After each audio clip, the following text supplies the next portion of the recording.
जानते नहीं कि हमारा ब्रेन की कितनी कैपेसिटी है हमारे, लेकिन वो अगर हम किसी भी ब्रेन को जितना ज़्यादा यूज़ करेंगे, हम किसी भी चीज़ के लिए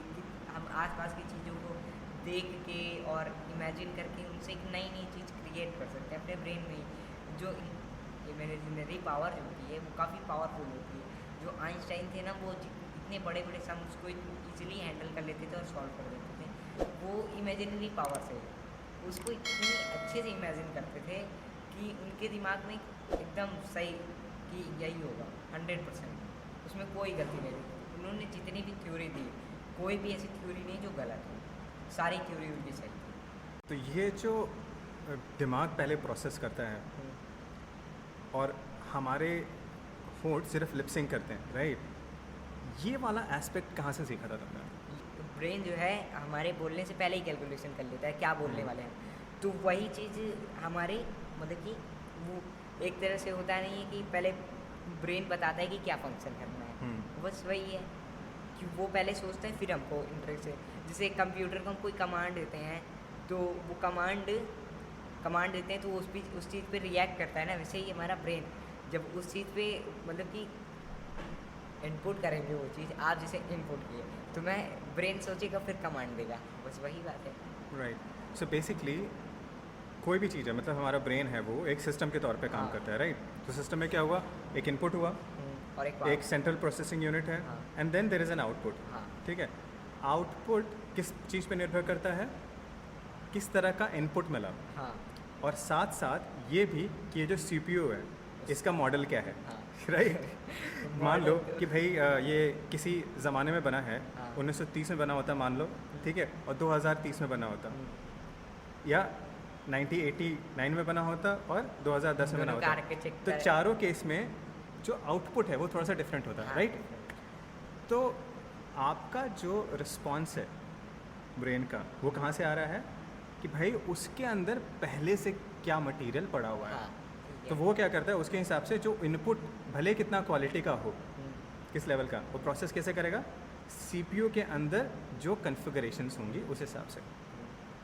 राइट, और उसका आउटपुट निकलता है हमारे होठों के द्वारा या हमारे एक्शंस के द्वारा। अब एक बड़ा मज़ेदार चीज़ शेयर कर रहा हूँ, ये आई थिंक आपके क्वेश्चन का आंसर भी है ऋषभ, कि आपने पूछा ना कि भाई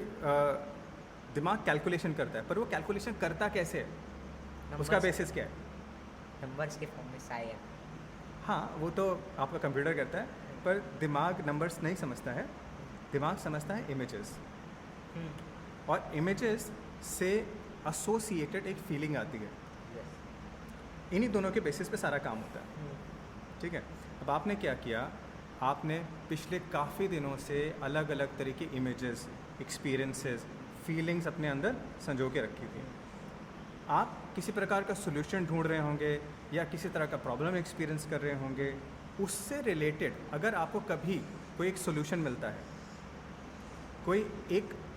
प्रॉब्लम में थे आप और एक अच्छी फीलिंग उस चीज़ से करा दे कोई, जैसे आपके टीचर, आपके मेंटोर, जैसे आपने बोला ना कोचिंग में है, उन्होंने आपको एक कोई तजुर्बा दिया जहाँ से उस वाले प्रॉब्लम का सोल्यूशन सॉल्व होते दिखा, तो आपको मज़ा आया, वो अच्छी वाली फीलिंग आपके अंदर अटैच हो गई। अब नेक्स्ट टाइम उसी से जुड़ा हुआ कोई एक और सोल्यूशन आपको मिलेगा किसी के थ्रू, इनपुट, सोल्यूशन मिल रहा है मतलब इनपुट, तो आपका माइंडसेट या CPU क्या था कि मेरे को इस प्रकार का सोल्यूशन चाहिए, क्योंकि उस वाले CPU में बहुत सारी प्रॉब्लम्स पहले से फंसी हुई थी आसपास के समाज की और आपके एक्सपीरियंसेस की। तो इनपुट प्लस CPU का जो कॉन्फ़िगरेशन था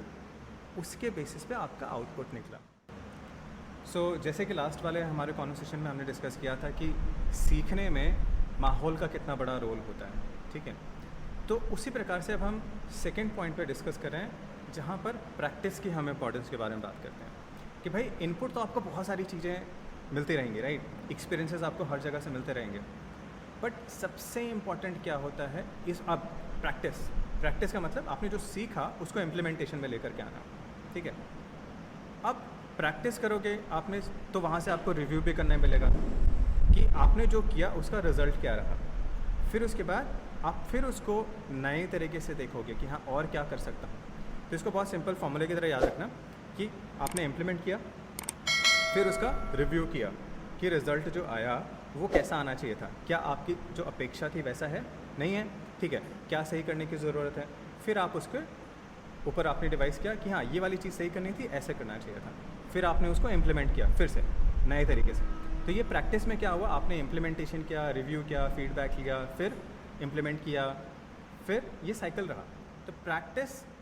प्रैक्टिस प्रैक्टिस, इससे क्या होगा, आपने जो सीखा है आपको पता चलेगा कि भाई ये जो सीखा था वो इम्प्लीमेंट करते भी रहना है कि नहीं करते रहना है।